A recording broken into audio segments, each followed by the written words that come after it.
Olá a todos, aqui é o Rafael Diniz de Souza, novamente com vocês para mais um episódio de Livrai-nos de Todo o Mal. Sejam muito bem-vindos e vamos continuar o nosso estudo devocional sobre a natureza do mal e do pecado, de acordo com os documentos bíblicos e a tradição que os envolve.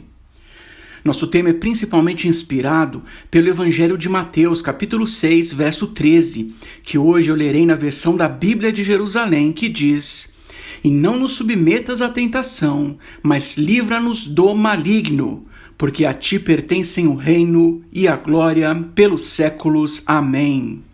Essa versão do Evangelho de Mateus destaca a interpretação do mal como uma entidade, indicando o entendimento do pecado como um ato que deve ser praticado por um agente em particular, no caso, o maligno. Então, essa leitura do Evangelho suscita grandes questões.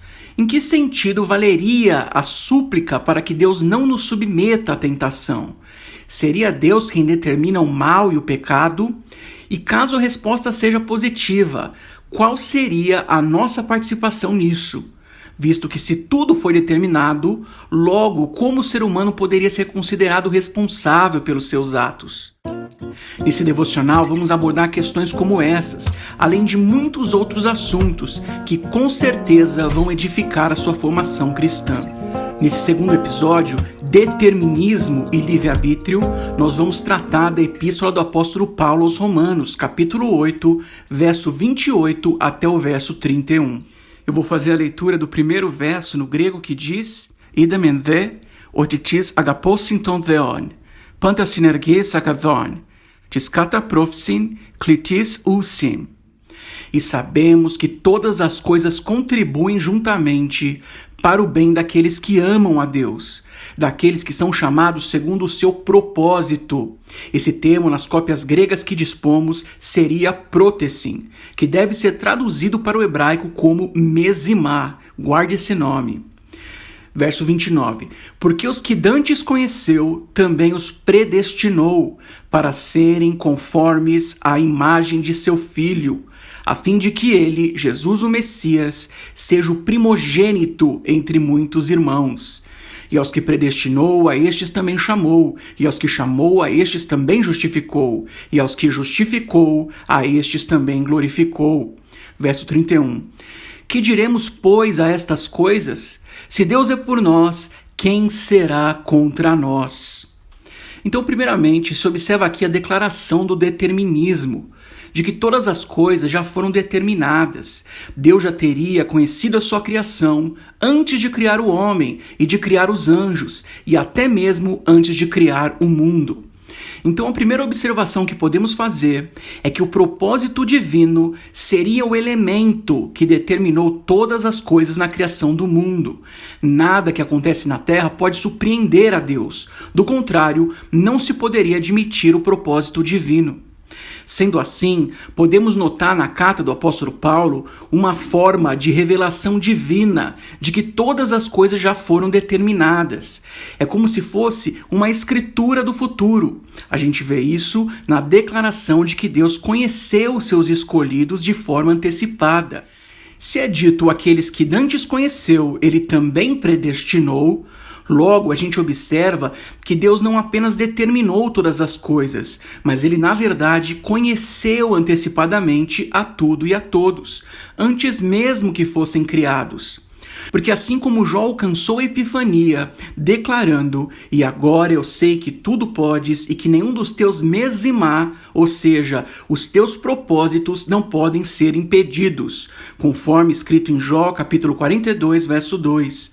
Então, no mesmo sentido, Paulo prossegue declarando que em favor daqueles que são chamados segundo esses mesmos propósitos, o termo aqui no grego é pantasinergi, tudo age em sinergia, as coisas se fundem em harmonia, tudo coopera para o bem. Em outras palavras, a conjuntura da criação divina favorece os escolhidos de Deus.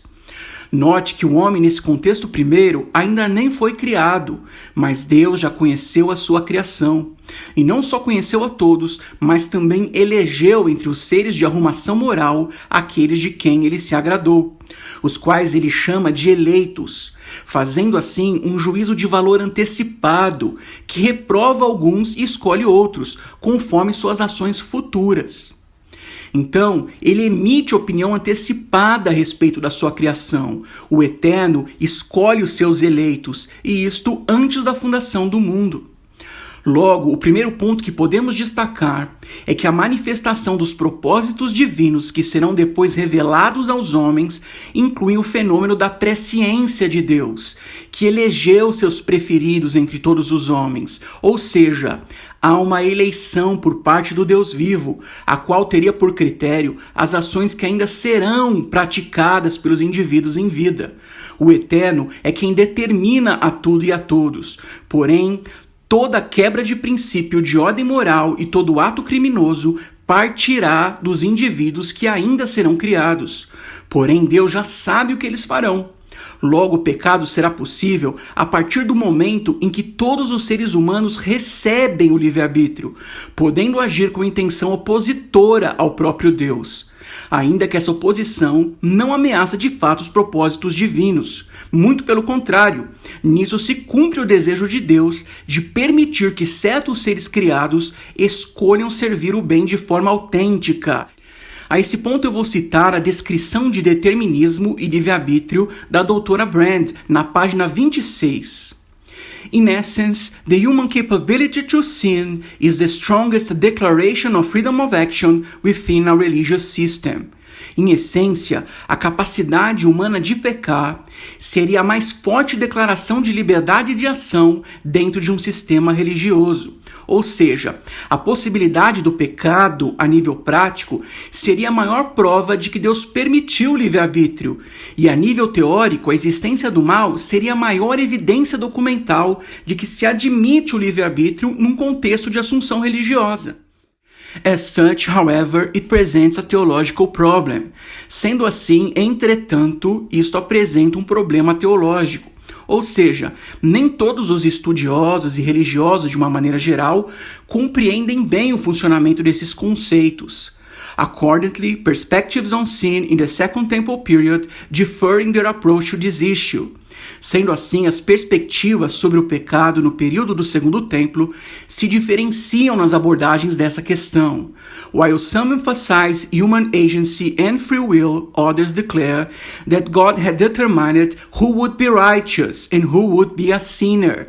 Enquanto algumas vezes é enfatizado a agência humana e o livre-arbítrio, outras vezes é declarado que Deus determina quem serão justos e quem serão os pecadores. Veja que o conceito é percebido como problemático, pois aparentemente o determinismo deveria excluir o livre-arbítrio. By portraying sin as completely determined by God, freedom of action is denied to the human being. Ao retratar o pecado como completamente determinado por Deus, a liberdade de agir é negada ao ser humano, while the weight of responsibility for sin remains with the deity, enquanto o peso da responsabilidade pelo pecado permanece com a deidade, permaneceria com a divindade, permaneceria com Deus. Logo, essa é uma discussão muito relevante para o estudo do pecado e da existência do mal, pois de alguma forma todo mal também foi previsto e antecipado, o que nos põe a refletir por que Deus permite o pecado e o mal.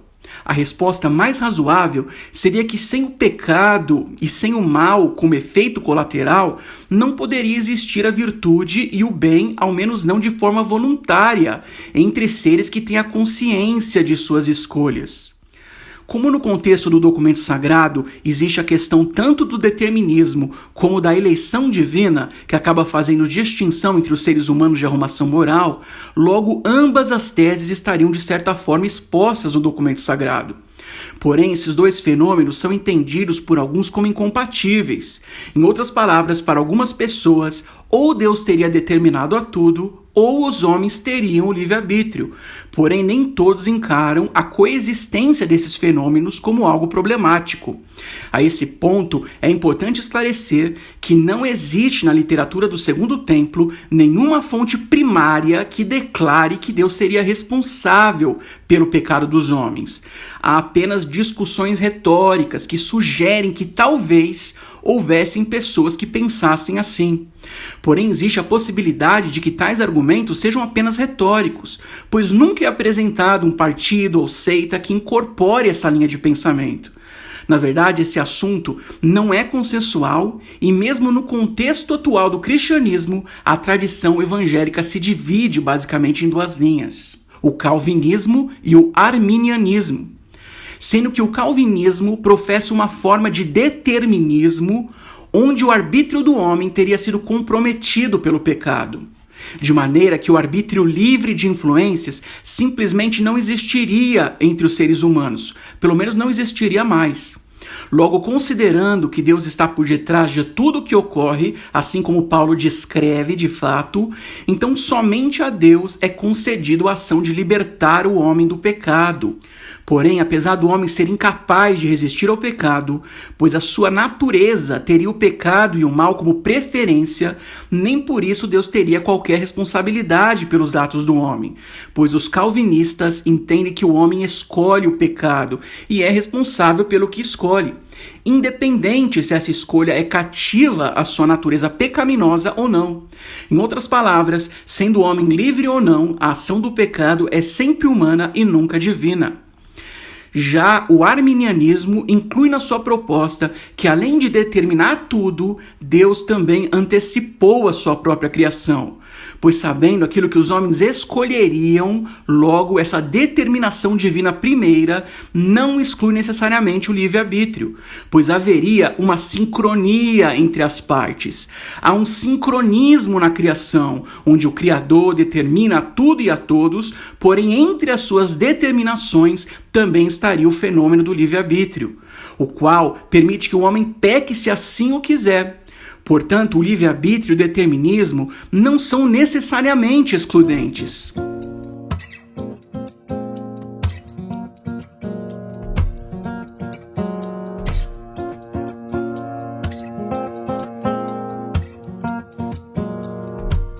Eu vou mencionar um exemplo que pode ajudar a elucidar a questão de forma bem simples. Digamos que a sua esposa peça para você ligar na pizzaria e pedir uma pizza. Eu não vejo a hora. Então você liga e pede o sabor da pizza que ela pediu e, além disso, você pede o refrigerante que você já sabe que a sua esposa toma. Digamos que ela somente bebe guaraná sem açúcar, por exemplo. Então, quando a pizza chega, vocês comem e bebem. Logo, você determinou a escolha, incluindo aquilo que ela pediu e também aquilo que você sabe que ela pediria. Logo, caso você não pedisse nenhuma bebida ou pedisse uma bebida que ela não toma, ela acharia ruim com você, o que prova que há uma escolha embutida aí. Pois você já deveria saber, no caso dos seres humanos pela convenção, pela assunção, que a escolha dela é beber algo e, além disso, algo específico. Porém, no que se refere a Deus, as suas faculdades excedem a assunção, pois Deus não raciocina, Deus sabe. Sendo assim, uma determinação que inclui a presciência não necessariamente exclui as escolhas humanas do exercício, entendendo que Deus é responsável por permitir o mal, porém não pela ação do mal em si. Porém, tanto no caso do calvinismo como no caso do arminianismo, se faz necessário algumas assunções, além do reconhecimento da ignorância a certo ponto, pois aos homens não é dado conhecer tudo quanto Deus é e faz. Por isso, essas divergências são naturais, pois o assunto ultrapassa a arrumação metodológica, de maneira que a disposição específica dessas assunções e antinômios são os elementos que vão configurar se uma leitura bíblica assume o determinismo calvinista ou o determinismo arminiano. Porém, ambos professam a crença geral nas determinações de um mesmo Deus e também da mesma Escritura. Por isso, seria honesto admitir que as duas tradições seriam aceitáveis a nível metodológico, muito embora elas não sejam plenamente compatíveis e apenas uma, por fim, pode estar correta. Agora vamos fazer uma leitura de um dos manuscritos do Mar Morto, pois a comunidade de Qumran possuía também uma abordagem bastante determinista, expressa na ideia de que Deus lançou sortes antes da criação do mundo, aparentemente determinando quem seria justo e quem seria ímpio. De maneira que se Deus decidiu isso aleatoriamente, isso excluiria o livre-arbítrio da questão, pendendo para uma visão de viés calvinista entre os quranitas.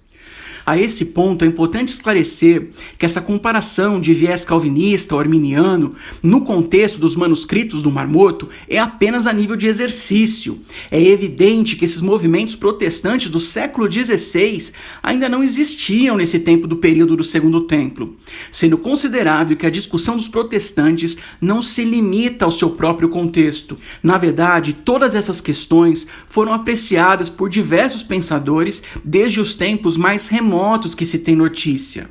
Eu vou fazer a leitura do documento sectário chamado de A Regra da Comunidade, ou como se diz no hebraico, Serech HaYahad, que basicamente descreve o código sagrado da comunidade de Qumran e os juramentos e votos que deveriam ser observados por aqueles judeus que decidissem entrar para a comunidade.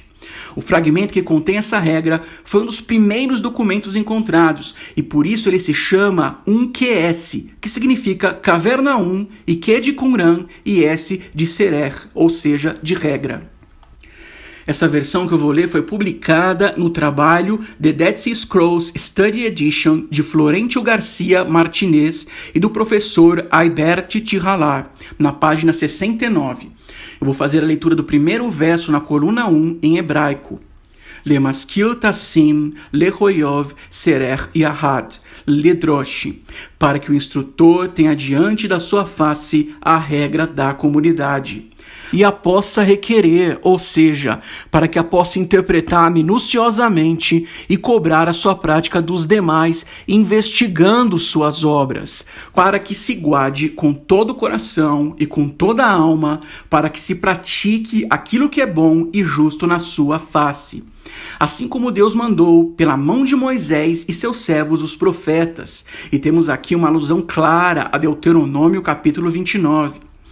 Para que ames tudo quanto Deus aprova e aborreças tudo quanto ele rejeita, para que se afaste de toda forma de mal e se apegue a toda forma de boas obras, praticando a verdade, a justiça e a retidão na terra, e não caminhar na obstinação do coração culpado pelos olhos lascivos e praticando toda forma de mal, para que receba em aliança e de bom grado a todo quanto livremente se fizer voluntário para cumprir os decretos de Deus, para que seja unido ao conselho de Deus e andar em perfeição na sua face, cumprindo todas as coisas reveladas a respeito dos tempos apontados e das suas ordenanças, e para que ames a todos os filhos da luz, cada um de acordo com a sua sorte ou lote, que no sentido é a sorte lançada diante de Deus, ou seja, o seu plano, e para detestar todos os filhos das trevas, cada um de acordo com a sua culpa. Vou ler agora a coluna 2, verso 2. Pois ele derramou sobre nós seu misericordioso favor para sempre e sempre.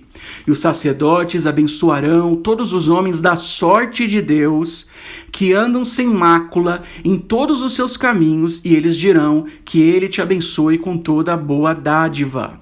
E que ele te proteja de tudo que é ruim, e que ele ilumine teu coração com o discernimento da vida e te agracie com o conhecimento do eterno. Que ele resplandeça o rosto sobre ti e tenha misericórdia de ti e te dê paz eterna. E os levitas amaldiçoarão todos os homens da sorte ou do lote de Belial, aqueles que foram separados para a inutilidade do pecado. E eles devem começar sua fala dizendo: amaldiçoado és por todos os teus atos perversos e abomináveis, e que ele, Deus, entregue você ao pavor e nas mãos de todos aqueles que praticam atos de vingança. sejas amaldiçoado e não recebas misericórdia conforme a escuridão dos seus atos, e sejas sentenciado para a escuridão e para o fogo que nunca apaga. Que Deus não seja misericordioso quando você implorar a Ele, e que Ele não te perdoe quando você se humilhar por suas faltas, que Ele levante o rosto enraivecido contra ti e para se vingar de ti, e que falte a paz na boca de quem interceder por ti, e todos aqueles que entrarem na aliança dirão, após aqueles que pronunciarem as bênçãos, depois daqueles que pronunciarem as maldições. Amém e amém. Verso 11, e os sacerdotes e os levitas continuarão dizendo, amaldiçoado será pelos ídolos que o seu coração reverencia, todo aquele que entrar nesta aliança, mantendo sua pedra de tropeço, que significa obstáculo de culpa, uma referência aos ídolos, na sua face, ou seja, diante de si mesmo, e que venha cair sobre ele. E caso ele venha a ouvir as palavras desta aliança e se creditar em seu coração dizendo, eu terei paz, apesar de andar na obstinação do meu coração, no entanto, seu espírito será obliterado, a secura receberá no lugar do frescor sem piedade. E que a ira de Deus e a ira dos seus juízos o consuma, o destruindo eternamente. Que todas as maldições desta aliança apeguem-se a ele e que Deus o separe para o mal. E que ele seja arrancado do meio de todos os filhos da luz, porquanto se afastou de seguir a Deus. E por causa dos seus ídolos, que são o seu obstáculo abominável, que a sua sorte, o seu lote, se estabeleça entre os malditos para sempre. Muito importante esse verso 17. E todos aqueles que entrarem na aliança começarão a falar e dirão depois deles, amém e amém. Nesse documento, podemos observar a preocupação dos coranitas com os hipócritas, com aqueles que poderiam entrar na seita com falsos pretextos. Esse conceito toma inspiração em Deuteronômio, capítulo 29, verso 29, que diz: as coisas encobertas pertencem ao Senhor nosso Deus, porém as reveladas nos pertencem a nós e aos nossos filhos para sempre, para que cumpramos todas as palavras desta lei. Em outras palavras, se um juiz toma conhecimento do pecado de alguém, ele é obrigado a julgar os homens segundo a lei divina. Porém, se o pecado é feito de forma escondida, ou se até mesmo o homem guarda os mandamentos, mas sem sinceridade, isso caberia a Deus julgar. Por essa razão, os coranitas cumpriam esse ritual de iniciação, declarando uma bênção, mas também uma maldição, antes que alguém fosse iniciado na comunidade. Portanto, isso seria uma evidência documental que sugere um viés arminiano, por assim dizer, enfatizando o exercício do livre-arbítrio. Assim como no desenrolar dos relatos, observamos que a seita de Qumran enfatiza a importância das escolhas humanas, entre entrar ou não para a comunidade, entre seguir ou não os mandamentos de Deus de forma correta, prevista pela seita, em outras palavras, entre escolher a vontade de Deus ou a sua própria vontade, o que inclui a questão do livre-arbítrio. Porém, como ficaria essa questão do lançar sortes para eleger os eleitos? Na verdade, essa declaração determinista do lançar de sortes não é exatamente o que parece. Pois lançar sortes no contexto da escritura sagrada é frequentemente descrito como instrumento, não de simples superstição e aleatoriedade, mas que, atendendo a certos critérios implícitos, seria uma forma de prever a vontade de Deus e saber de antemão aquilo que irá ocorrer. Em outras palavras, o lançar de sortes estaria justamente relacionado ao conceito da presciência divina, de ter acesso a uma partícula de esclarecimento que vem do alto. Por exemplo, os sacerdotes consultavam a Deus por meio de sortes, utilizando um sistema chamado de Urim Vetumim, o que pode ser traduzido como luzes e perfeições. Em diversas passagens bíblicas, esse instrumento é utilizado para a tomada de decisões, para que o rei que teme o Senhor fosse assertivo em suas escolhas. Em 1 Samuel, capítulo 28, do verso 5 ao 7, lemos que o rei Shaul, temendo os seus inimigos, tentou consultar ao Senhor. Porém, o Senhor não lhe respondeu, nem por sonhos, nem por profetas e nem por Urim. Então Shaul, vendo que a divindade estava indisposta para com ele, buscou uma mulher que tivesse o espírito de adivinhação, ou seja, uma pitonisa que consultava os mortos. Logo, lançar sortes por meio do Urim é descrito como uma forma normativa de consultar a Deus, em oposição a formas espúrias de adivinhação e necromancia, pois que Deus estava irado com Shaul, e por isso esse buscou uma resposta em meio aos costumes estranhos, e por isso ele foi ainda mais repugnado por Deus, pois buscou os costumes estranhos dos cananeus. No livro de Josué é descrito que as sortes foram utilizadas, tanto para definir a campanha militar pela conquista de Canaã, como também para definir a herança de cada tribo, definindo o território conquistado. Por meio de sortes, Moisés decidiu quem dentre os líderes do povo estariam entre os 70 anciãos, aqueles que compunham a corte jurídica em Israel. Por meio de uma eleição, mas também por meio da sorte, os apóstolos determinaram que Matias iria substituir a Judas, pois esse havia sido traidor. Por meio de sorte, os marinheiros puderam descobrir que a tempestade que quase virava o seu navio era por causa do profeta Jonas, que fugia da face de Deus. Provérbios capítulo 16, verso 33, na Almeida Corrigida e Fiel diz: a sorte se lança no regaço, ou é lançada no colo, conforme a Nova Versão Internacional. Em outras palavras, é lançada de forma aparentemente aleatória, mas toda a determinação procede do Senhor. Provérbios capítulo 18, verso 18, na Almeida Corrigida e Fiel diz: a sorte faz cessar pleitos. Lançar sortes resolve contendas, segundo a Nova Versão Internacional, e decide questões entre poderosos, fazendo separação entre os poderosos, conforme Almeida. Em Lucas capítulo 1, verso 9, as sortes são novamente utilizadas, segundo o costume sacerdotal, para que Zacarias entrasse no templo do Senhor para ali oferecer o incenso. Então ocorre uma aparição angelical e é anunciado o nascimento de Johanã, o imersor, de João, o Batista. Portanto, lançar sortes no contexto bíblico envolve um método específico, utilizado para discernir a vontade de Deus, e não simplesmente para entregar uma decisão para a aleatoriedade. De maneira que mesmo entre os documentos da seita de Qumran, podemos perceber uma ótica arminiana, por assim dizer. Isso pode ser observado pela descrição da troca de sortes, pois que se um filho da luz pode trocar a sua sorte, sendo condenado à sorte de Belial, logo se percebe uma condição para tomar parte entre os eleitos. Pois segundo a ótica religiosa da seita, o determinismo e o livre-arbítrio não estariam em conflito, mas seriam antes um fenômeno de natureza síncrona, previsto na predestinação divina. Em outras palavras, Deus predestinou todas as coisas, inclusive o livre-arbítrio. De maneira que nem a recompensa do céu, nem a condenação do inferno seriam, na ótica da religião judaico-cristã, uma imposição divina de forma alguma, mas Deus concedeu a liberdade de pensamento e a liberdade de escolha para todos os seres humanos. Por essa razão, alguns teólogos têm assumido a tese da imprecisão, no que tanto faz se os relatos antigos pareçam contraditórios. Afinal, esses teriam apenas teorias humanas, sujeitas a incoerências. Logo, se assume que aquilo que eu não entendo, na verdade, estaria errado. Em outras palavras, esses teólogos estão assumindo aqui um novo ponto de antinômio.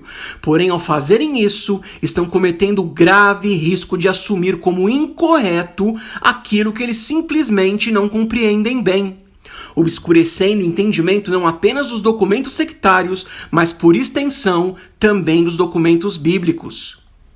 Inclusive, o próprio nome Urim é significativo, uma vez que significa luz, o mesmo termo utilizado quando Deus diz que haja luz, pois no hebraico se lê justamente Vayomer Elohim Yehi Or Vayhi Or, e disse Deus, haja luz e houve luz, como está em Gênesis capítulo 1, verso 3, e o plural de Or seria Urim.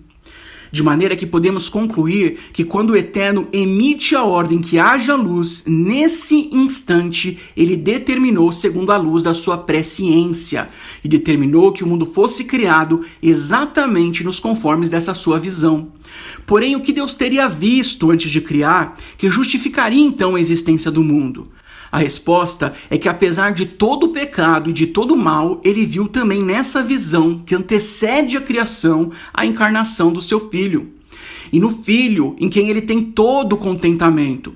Portanto, é a pessoa de Yeshua HaNatzeri, de Jesus de Nazaré, que justifica a criação do mundo, apesar dos males e dos agentes do caos que dão vazão à sua natureza imoral, se deixando levar pelo pecado. Portanto, não é de toda a humanidade que Deus se agrada, mas apenas daqueles que se deixam levar pela influência do Messias e da sua lei sagrada. Esses que são transformados à semelhança dele.